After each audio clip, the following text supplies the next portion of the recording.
Last week, we saw to get reference points for the discount of lack of control. And these ranges often go from 0 all the way up to 50%, with averages in the 20s.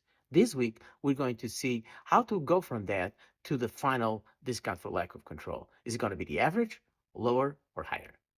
First, and this is the most important for me, feasibility of control. How likely is it for the subject interest to be able to influence decisions such as dividends, strategy, or even a sale?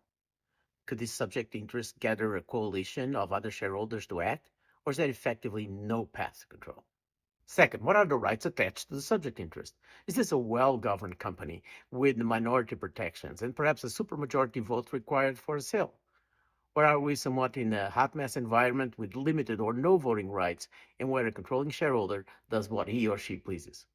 Finally, size. It doesn't matter as much as the first two, in my opinion, but everything else being equal, the smaller the subject interest, the less control and voice you have in a company. In the end, it's up to the valuator to determine whether the subject interest looks more or less like the average minority interest or should have a higher or lower discount for lack of control. And that depends on these three factors and the valuator's experience. As always, avoid double counting things already reflected elsewhere.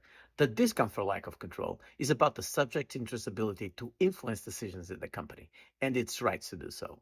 For instance, things like transfer restrictions, no tag-along rights, holding period before sale, or buy-sell agreements with punitive rights. They may sound like restrictions to control, but they belong in the discount for lack of marketability, which we will go into next week. See you then.